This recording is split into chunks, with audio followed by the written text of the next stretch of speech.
Hello साथीहरु, नमस्कार सबैजनालाई मेरो पिकेड्रिम युट्युब च्यानलमा तपाईहरुलाई सबैजनालाई स्वागत छ। र जति पनि नयाँ हुनुहुन्छ मेरो च्यानललाई सब्स्क्राइब गरिदिनु होला र कमेन्ट गर्नु होला, लाइक गरिदिनु होला।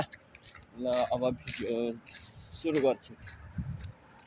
हिजो चाहिँ दुबईमा पानी परिरहेको थियो मजाले, आज चाहिँ पुरा खुल्ला भएको छ र तपाईहरुलाई म देखाउन चाहन्छु कि आज बादल कसरी लागेको छ भनेर। र देख्न सक्नुहुन्छ तपाईहरुले यस्तै बादल लागेको छ र हिजो पानी परेर यहाँ पुरा पानी परेर हिजो यहाँदेखि बगेको पुरा यसरी पुरा खोलै नालै बनाएको छ यहाँ। अनि यहाँ पनि देख्न सक्नुहुन्छ यहाँदेखि यहाँ कम्पनीदेखि पानी आएको।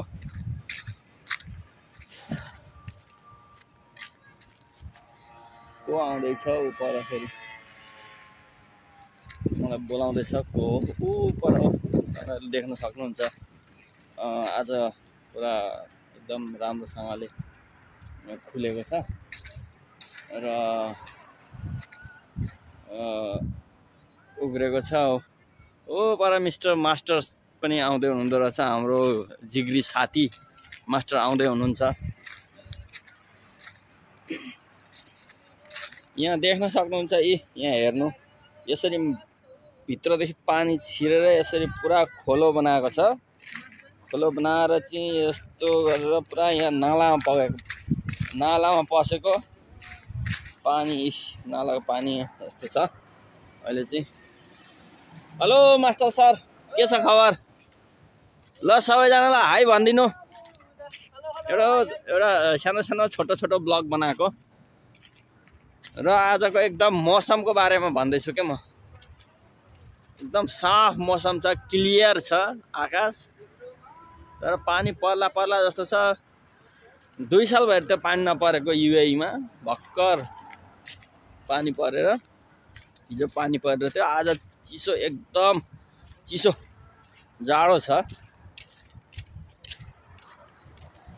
जाडो भएर ज्याकेट लाएर हिँड्नुपर्छ आजभोलि, नभए त 1-2 दिन अगाडि सम्बन्ध गर्मी नि थियो।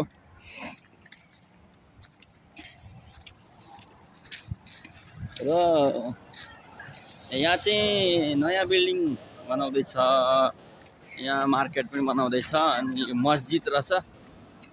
कहिले सिध्याउँछ पनि। हेलो सर भन्नु। सोल्टा खोइ पनि आउँदै हुनुहुन्छ होला। यहाँ छोटो ब्लग बनाएको, यहाँ सबैलाई यहाँ देखाएको के। यो नयाँ मार्केट हो, अब कहिले खुल्छ पनि थाहा छैन। अनि यो खुल्दा गर्दा हामी जाने बेला पनि हुनसक्छ सायद। तर यो अब हामी जानुभन्दा अगाडि नै खुल्छ र सपिङ गरेर जाने हाम्रो आशा छ। अब के हुन्छ हेरौँ। हेर्नु होला सबैजनाले, यहाँ हामीहरू बसेको ठाउँ यस्तो छ। पुरा रमलघारी नि मात्रै हो, सबै फ्याक्ट्रिजहरू मात्रै हुन्, मार्केट केही छैन। यो एउटा सिर्फ खुल्छ कि भन्ने आश छ। यहाँ खुल्यो भने अलि हामीहरूलाई आराम हुन्छ सपिङ गर्नको लागि, केही खानको लागि। न केही छैन यहाँ। हाम्रो एकोमोडेसन, हाम्रो फुड ती पाइन्छ सबै थोक, त्यति खासै राम्रो पनि हुँदैन। त्यही भएर यहाँ खुल्यो भने, मार्केट खुल्यो भने हामीहरूलाई एकदम खुसी हुन्छ। यहाँको लेबर बस रोड क्रस गर्नुपर्ने बाटोमा मान्छे गाडी यसरी यहाँ आउँछन् अनि यतादेखि पनि हेरेर गर्नुपर्छ। पुरा यो बालुवामा नुन छ, त्यही भएर अलिकति टेकिसक्दा भस भाँचिन्छ। पानी आइसक्दा त यहाँ त ठिक हुँदैन। गाडी आउँदैछ, गाडी उता जाने रहेछ, दुइटै उता जाने। ल हामी तरिहालौँ। हामीहरूको क्याम्प पनि आउन आँटो, उतिपतिर हो हामीहरूको क्याम्प चाहिँ। एउटा सानो बकाला छ उ त्यहाँ। बकालामा फेरि महँगो छ धेरै। र मारवाडीको त्यति खासै खाना पनि मन लाग्दैन, अलि उनीहरूकै हिसाबले बनाउँछन्, हामीलाई अलि ठिक लाग्दैन। ल साथीहरू,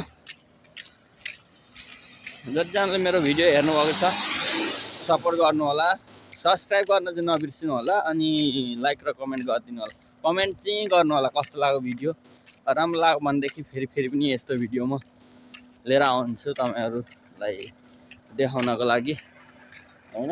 युए कस्तो छ र कस्तो ठाउँमा बसेर बस्छौँ हामी भनेर म तपाईँहरूलाई A to Z 1 by 1 जानकारी दिन्छु। ल हेरिदिनु भएकोमा धेरै धेरै धन्यवाद।